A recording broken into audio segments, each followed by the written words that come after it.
It's time for the Cease and Desist podcast.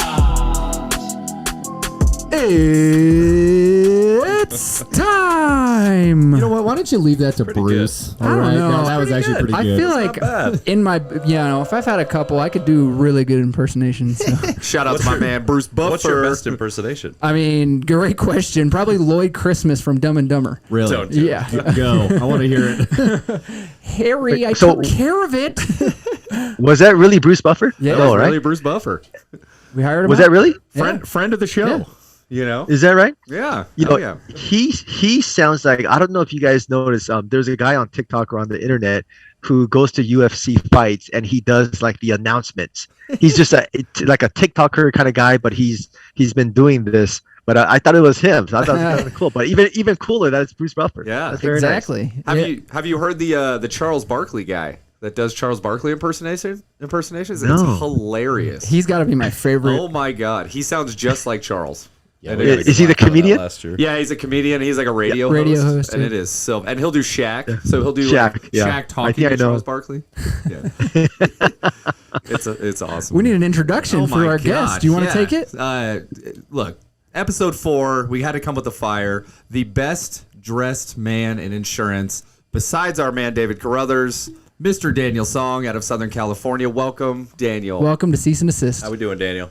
Well, I appreciate you guys and thank you for having me. I'm doing very well. I'm honored to be here with you. Cool. Awesome. And I was just corrected. This is episode 5, so my Oh apologies. my God. Well, now we got to swap them out. All right. So try again. We blew that one. So, guys, I want to get this kicked off with a hot topic that we've been talking about a lot here at the office, and it's bad cold reach out emails. Yes. Ooh, I love that topic. Daniel, I want to get your opinion. What is a bad cold reach out email, and what is a good cold reach out great email question, Ryan. in your mind? What is that? Explain to me what that is.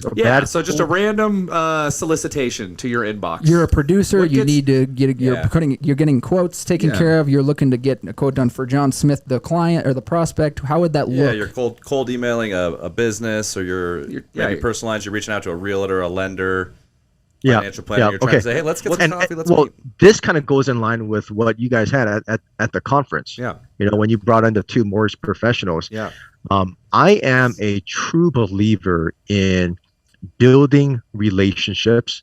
And LinkedIn is a perfect example right now where I get so many people who reach out to me and it's their first time ever reaching out, communicating with me. Yep.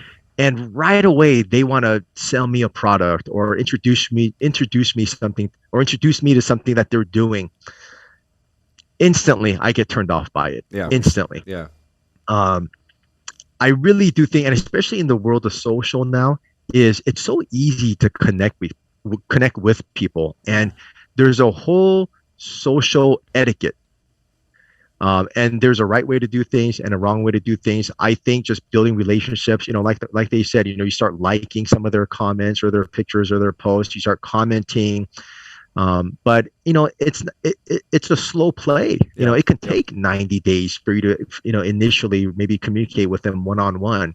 But I think those people who take the time and invest in some strategy, and I don't think you're being fake. I think you're just sincerely trying to build relationships. And I think that's where a lot of people miss is that, hey, just be yourself. Connect with people that you would hang out with, that you would be friends with.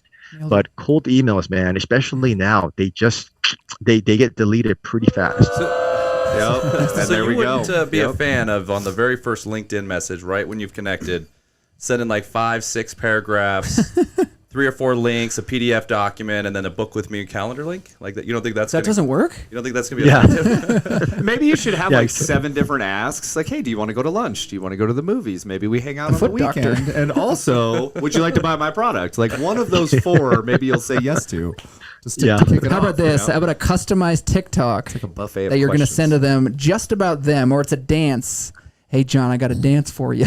Oh my God. So see that would actually get my attention, See? right? That would Personal. actually get my attention. I think outside the box. I did get a good cold email the other day, and I think it was probably the most effective cold email. I almost responded to it because it was enticing. And what they did was they showed me an example of a client in my space that they helped do very specific things for that I was interested in. I was like, cool, you got my attention. That's interesting to me. So that was an interesting tactic. He was trying to set a meeting. I liked the way he presented it because it was very straightforward. It had to do with my industry and showed me what he could do for me specifically that had value. And to me, it was 3 sentences or less with a picture, with a quote that was a testimonial from the client. Very specific. I actually was got good. that same email I noticed going through mine yesterday, and then I had a reply to it, or a follow-up. Yeah. And it was a GIF of how excited I would be if I had those results as well. And I was like, this is going very pretty well. good. Was your face like on the gift? No, it 'Cause was that just a would be funny great. GIF, but I got that email. It was good. Yeah. I want to spin it. That's Oh, thinking go ahead. outside Daniel. the box, right? One of the things that we do also is, we strategically use RBMs quite a bit. And, being in sales and being in business, we can identify, because I receive RBMs all the time too.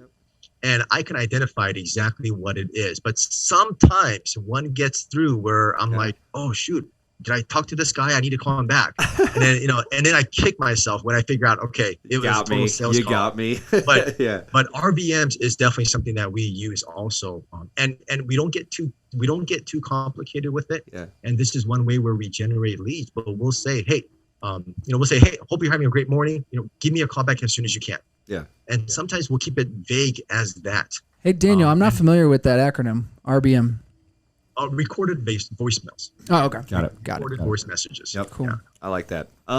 So for those of you who don't know, Daniel Seong, amazing agency owner out of Southern California, has a really successful practice. But you're also well known, Daniel, for your TikTok, if I'm not mistaken. And so that's the road that I want to go down because we just started our TikTok. We have 3 Gen Zs sitting on the couch over here who they dominate our podcast. They're amazing. They're getting us on TikTok. How did you find value in TikTok, and what do you guys do specifically to make it successful? Is my question. Awesome. So we just came up on our anniversary when we first posted our first video, and that was January 4th of last year. Wow, nice. And it has nothing to do with what I do for a living. It's completely separate. It's about my personal life. Yep. And I first started the TikTok channel because my daughter, for Christmas, she got me a daddy joke book, 365 jokes, one a day. So I would read the joke and just, crack up on the 60-second video. And then it kind of evolved to this whole other world where from January 4th to June, we got 1 million followers. But Wow. also what I'm realizing is, it is as small as the video is, 60 seconds, sometimes 15 seconds. Mhm. It's work. Yep. And it's just like anything else in life, business, relationships, just anything, you have to devote some time to it. Yep. But we got up to 1 million, and that was posting about 3 to 5 videos a day. That's wild. So we have 3 major subjects that we cover on our channel. And one of them is my wife and I, we will give parenting advice. We give Sean marriage needs that. advice. Yep. We parent Sean, so he needs, Okay. he needs that It's for been sure. nice. It's been Yep. very helpful. Absolutely. And then I do my little perfect bite thing that I do. But it's really evolved, and we're almost at a point now. We have 1.4 now, but it hasn't grown Sure. a whole lot. Sure. So we're trying to regroup and kind of figure out exactly what we want to do. But we're having a lot of fun with it, and we're starting to monetize it too. But the coolest thing is that now, I have street credit with my kids. Yeah, that's the most important. I was going to say that's the most important That's part. the most important Yeah, part. because Something- I have teenage kids Yeah. where they didn't think that we would get 10,000 followers, so let alone 1 million in 6 months. In their But what's face. really cool is when they go to school, the kids know us, and when we just go out on Friday night with the family, Yeah. when we go to the local mall, we'll get a lot of people who come up to us and want to take a picture and just kind of say hi. But what's really cool is I get daily messages on TikTok and Yep. Instagram about how their parents didn't treat them a certain way or wasn't there for them, or how our videos are really helping them with their marriage. Sure. And they were considering divorce, but now just, they wake up to our videos and really learn from them. And I've reached out to actually a few people who messaged me and said, "Hey, I just want some advice on this." And I asked them for their phone number and reached out to them. And you'd be surprised how taking 4 minutes out of your day really changes the path of someone's life. Sure. So those things have been really rewarding, and it's been really fun. Yeah, what a fun thing to do with your family too. It's got to be awesome bonding for you guys. I mean, you're definitely coming down to your children's level and relating to them, but doing it in a fun way. That's awesome. Yeah. So if you need Andy to dance, so you can up your followers, though. It sounds like he's offering himself up. Jason Cass actually has been doing that recently because he saw me dance. He's been dancing on TikTok at the One City World He Tour. was texting me that night while you were dancing. He was texting both of us. And he really what is are we like doing here? promoting it. And I'm like, dude, you got to stop. That is hilarious. They're gonna be on the spot It was somewhere. a one-time thing. I would expect to be on blast at numerous conferences this year. So Yeah. that is what's up with that. So Daniel, do you parlay that into business? Like, has it resulted into business? I know it's not the driver of the social, but does it result in business for you? What does that look like? See a lot of premium there. Yeah. So it's funny because we can identify several policies that have come into the agency because of the TikTok channel. Yep. However, I don't ever promote what I do for a living on it. What's really interesting is, I mean, if you just Google somebody's name, you'll get so much information about them. So people will comment on our videos asking what I do for a living. Yep. And I don't reply, but other followers will reply to that comment and put in greatparkinsurance.com. That's Or awesome. he's a broker, or he's an insurance agent. Yeah. But we keep it completely separate from our personal life and business life. I love that. If you Google Sean, it shows that he makes balloon animals. So That's he's pretty still up excited there? about that. Yeah. No, that thought you surface got is that my taken first down. job. I paid somebody to make sure that surfaces at the top every time someone Googles you. I got a balloon animal book. Yeah, in like it's called 6th grade for believeitoernot.com. Christmas, and I got real good at making the dog. So you know. Make me a bicycle clown. Like a wiener dog. Yeah. Nice. I don't do it anymore though. If you don't mind. Yeah. So speaking of, you mentioned our conference we had a couple months ago, and you were one of our speakers, and that was a super cool story. No need to get into those details right now because we don't have enough time. That story was fantastic, but I wanted to ask you how it felt to get on stage and speak, because it sounds like, was that your first time doing it? No, that wasn't my first time. But yeah, what's really cool is, one person asked me before. I said, "Hey man, you got to share your story."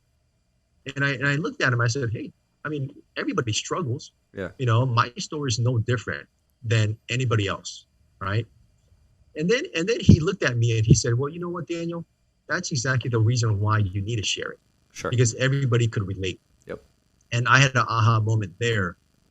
And the biggest thing that I try to do is, if for the last, I've been in insurance since 2007, so not very long, but long enough, right? It's kind of what you go through those years.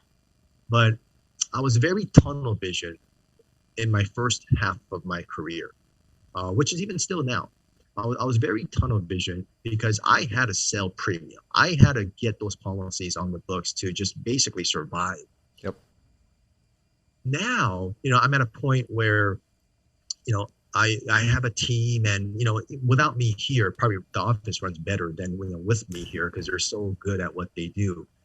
Now I really had some time to reflect, and now for my second part of my career, I really do want to help as many young agencies or agency owners as I possibly can, and not young in age, but just young in career. Sure. Right. And because I think, we all have those people or those moments where, we were thinking about quitting, or we were just thinking about, hey, is this really for me? And somebody comes along and just says one thing, or you go to one conference and you just hear that one thing and it just completely changes your life.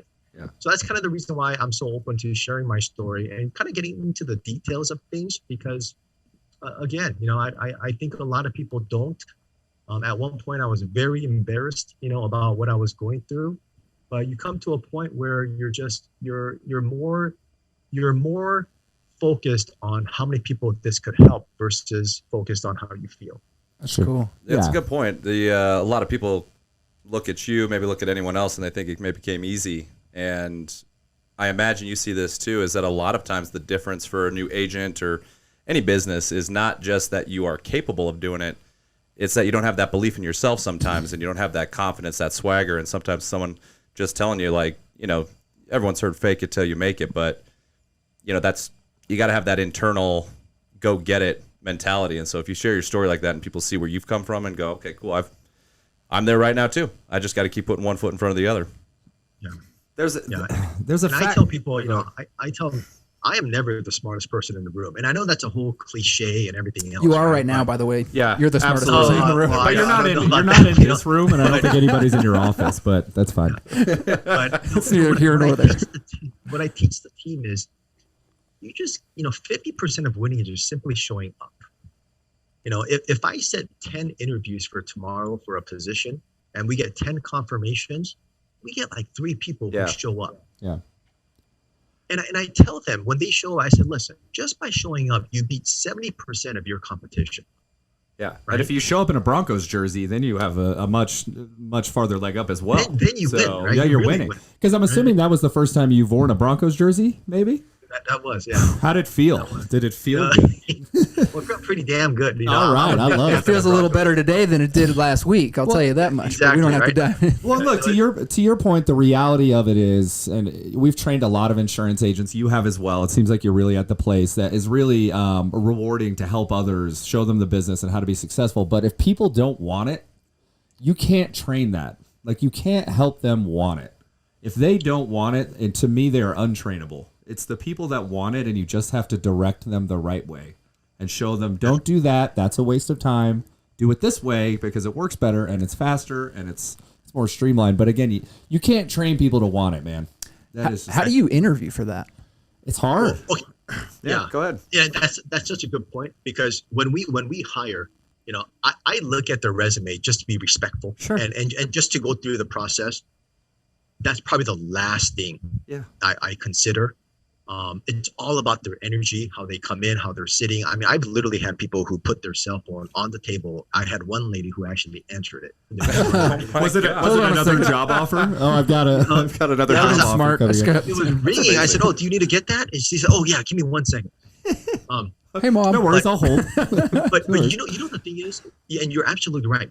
You can't motivate people, No, man. no. And I love speaking to parents. Like Yeah. if a dude comes in here, he's a dad of 2-3 kids. His wife is a stay-home mom, and those are the people I really, really invest in because I know they have to make. They're money. hungry, man. But Yeah. but I tell them, you know, we have many heart-to-heart conversations, and I tell them, hey, look, you know, I'm not here to motivate you. I'm not here to teach you anything. Okay. I tell them, if you go home at the end of the day, you walk through that door, and those kids are looking at you, and if that doesn't motivate you, I got nothing for you. Yeah, man. Amen to that, man. That is it. That's all I need, right? So I just need a dad who's hungry or a parent who's hungry, and just who has a chip on their shoulder. And just, I always tell people, look, you know, as great as you are, right?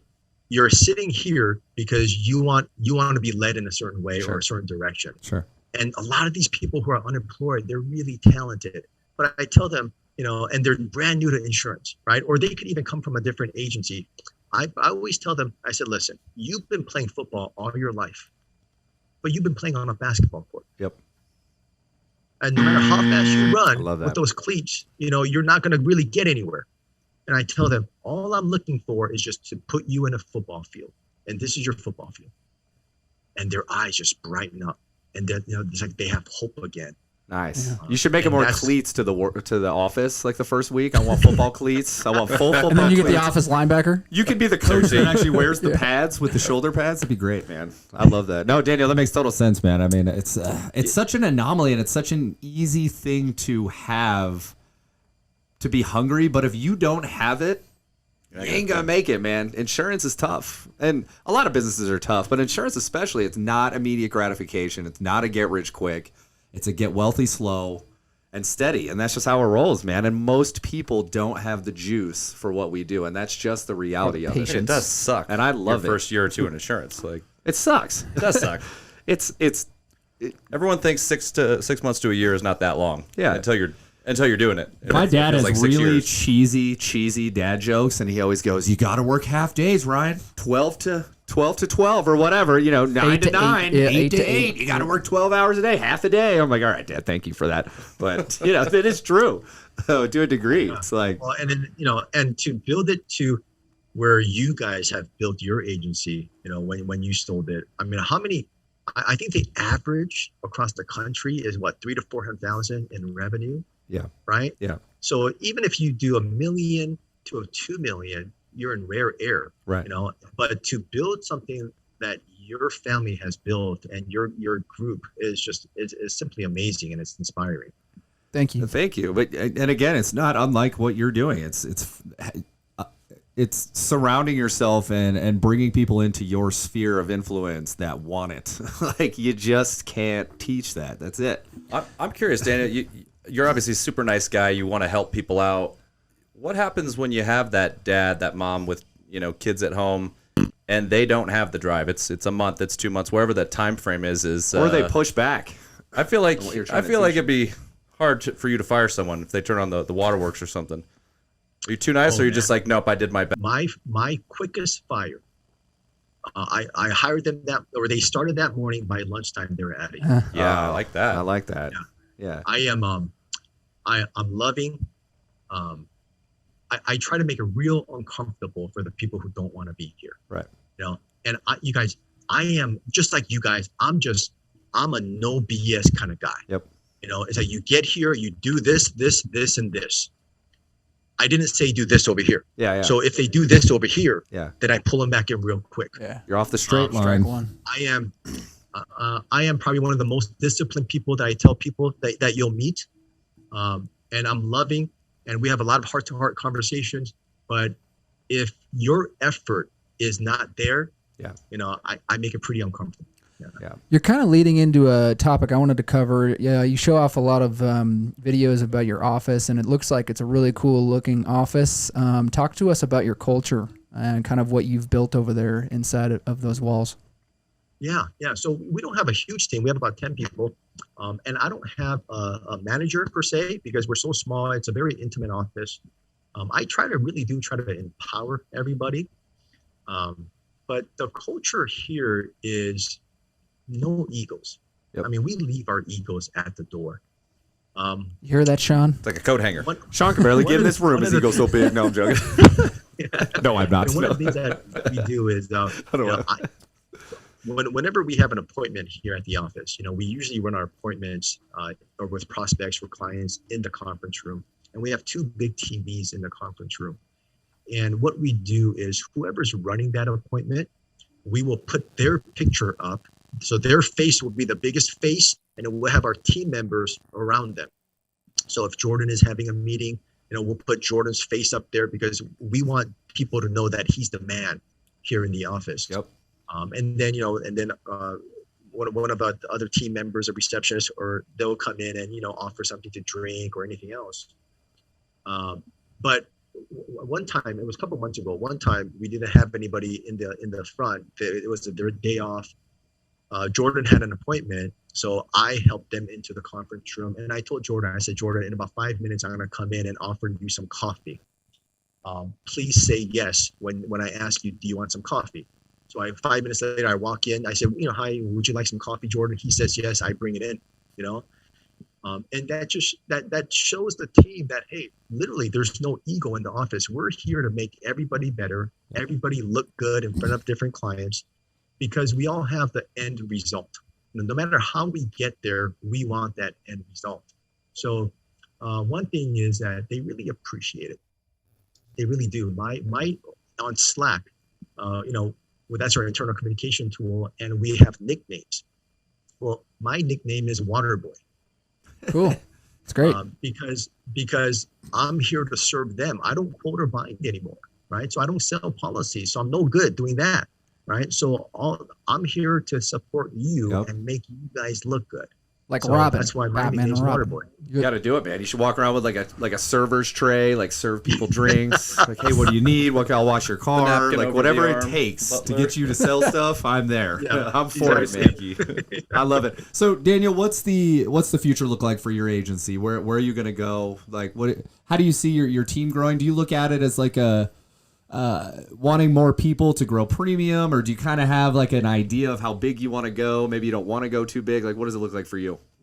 Yeah, so Great Park Insurance, the name is Great Park Insurance because we're in Irvine, Sure. but I live in the Great Park community. So it's still a new development area. And ultimately, my goal is to take Great Park Insurance in the Great Park community on Great Park Boulevard. Nice. So we're really locally branded. We advertise in the local grocery stores. But that's a good question. And I have my kids, my oldest daughter, she's 16. Yep. My son, my youngest boy, he's 7 years old. So I still have a long way to go. And, part of me would love one child to at least take over. But I get phone calls almost every day from people who are thinking about selling their agencies now. Yeah. So Oh, yeah. I never considered it. And I don't think it's in the near future for me. Sure. But Old. I'm 42 years old, so I'm still a baby, Yep. right? You don't look a day over 20, Daniel. It's fine. I get So it. I still feel like, you know what I tell everybody? You think of your career as it's your first year over again. You got to stay that hungry and Yep. that motivated. Yep. So I feel like I'm just getting good at this thing, and the longer I stay in it, the more gratification I get, the more people we can help. But as far as growth, there really isn't an end goal for me right now, at least right now. Well, I'll tell you this, when your 7-year-old gets to a certain age, make sure to give us his cell phone number. We're going to prepare him to be an insurance agent at the agencies that he can eventually take over, because that's the right way to go. He can go through the cease and desist hard knocks There you go. of being an agent. I would love Daniel, that. do me a favor, though. If one of your kids or a couple of your kids decide to take over the agency, don't be the principal that is refusing to evolve and change with the younger generation, because that is such a push and pull right now in our industry. It is insane. And it doesn't have to be one way or the other. There's a happy medium. People's books are made up of a lot of different clientele from a lot of different, demographics, age range, whatever. Don't be that guy. Fair enough? Fair enough. Well, and also that's one thing I was going to ask you guys, because you guys are the perfect people to ask that to. So what was that transition like for you guys? We were not good with technology at our agency. Like, we were first to admit it. We did not do a good job with technology. We were also an agency that wasn't satisfied with the technology that was available in the market, which is where Glovebox came from. But we were trying to glue systems together like a lot of agents do, because they just don't see the synergy between technology. We were thinking about building our own CRM and trying to, attach Salesforce to AMS 360, and that was a mess at the time. And it's, we tried, but we didn't really do a good job. I would say Sean was you didn't do a good job. What did you use? You were still using pen and paper. Sean was one of actually the first adopters of Indio. I remember he brought it in. So Sean actually brought a lot of tech into our team specifically, but by and large, we got a lot of pushback from leadership at our agency, the other leaders, to invest money in tech, which was shocking. So I gotta mention this to you guys, because I heard about Sean years ago. And I don't even know if Sean knows this. It's the balloon animal. I heard about this guy in Colorado because we have a mutual friend. yeah. And he mentioned the white hair and everything. It looks so glorious And then- right now, too. and He's then grown it out. This guy was just going to mortgage offices to mortgage office.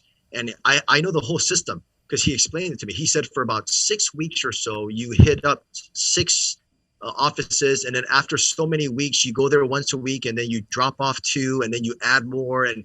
But I heard about him, and I was not surprised when he was part of your team.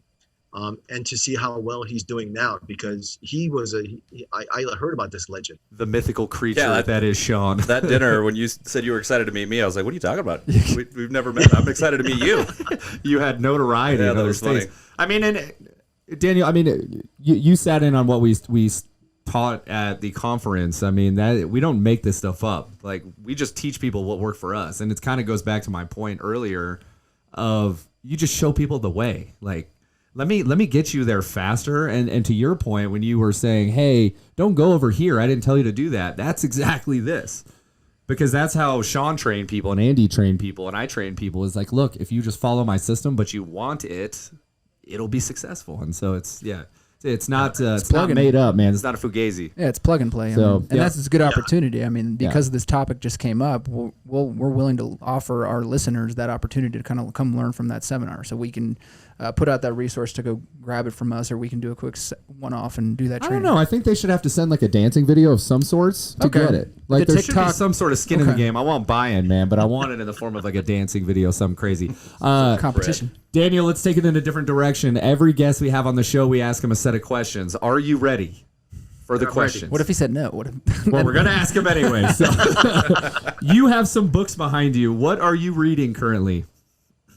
I'm not reading. Okay, actually, I There haven't it is. finished this one. I saw that over your shoulder. Yep. That's Atomic one of my Habits. favorites. I saw someone else reading that yesterday. One of my favorite. I mean, John Wooden. now who's Oh my that? God, yes. Never heard of him. Oh, you stop it. One of my favorite books and series I've read at a very young age was John Maxwell. Okay.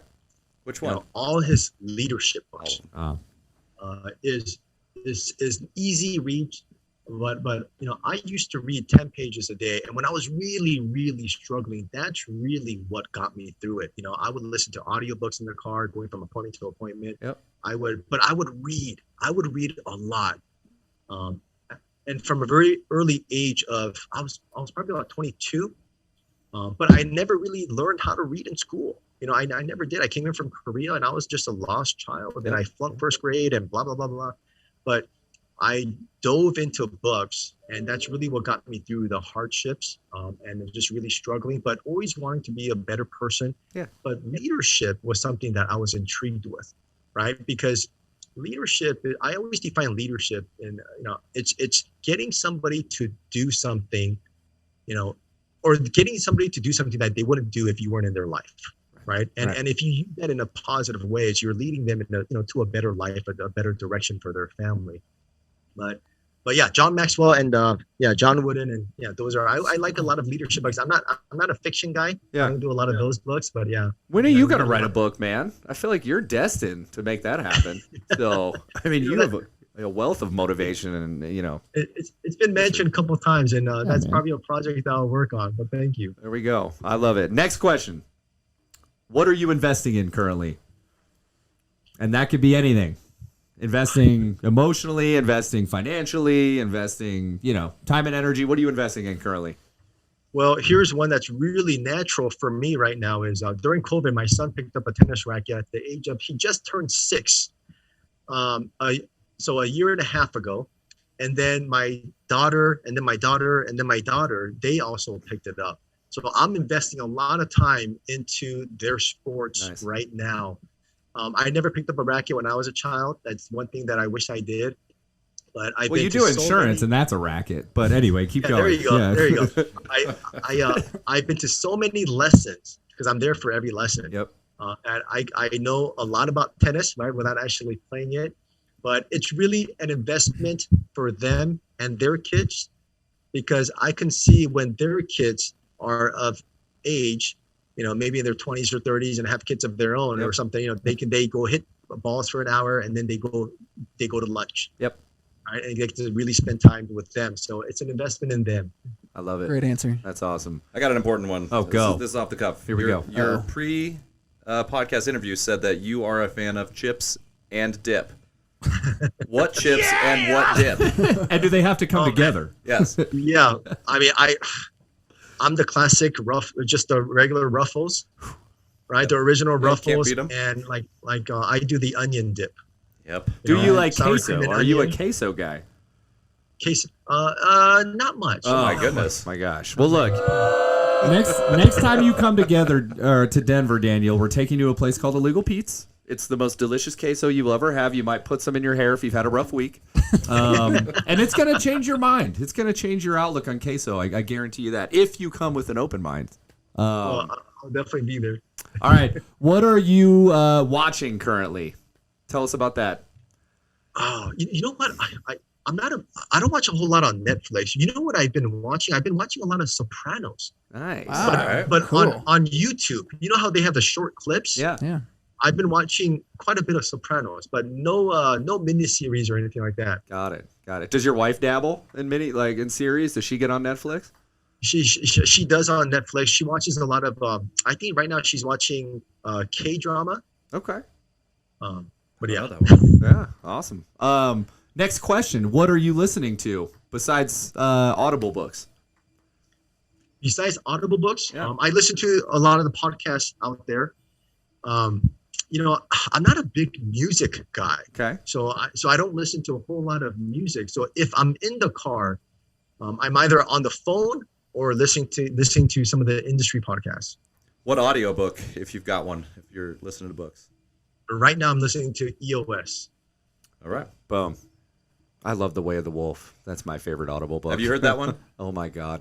I have not. Something so tells me good. that's not Daniel's style. That No, it's every Way of the Wolf, salesperson's style. you have to. It's one that you have to listen to because Yeah. You have to. Yeah, We can he send- reads it. we can It's send you all the about Cliff Notes. tonality. You can't, I'll listen to audiobooks usually on 1.5, just to get through them a little quicker. But that one you have to listen to at 1, just to hear exactly what he says and how he says it. Yep. It's amazing. Absolutely. It's all about tonality. Last question, Daniel, and this is, again, you can take it in any direction you want. Who are you cheering for? Who am I cheering for? Great question. Gosh, great question. Oh, you know what? This is probably this is timely, and I am cheering for all the families, all the dads, all the parents, all the kids, in Ukraine and what's going on over there. Yep.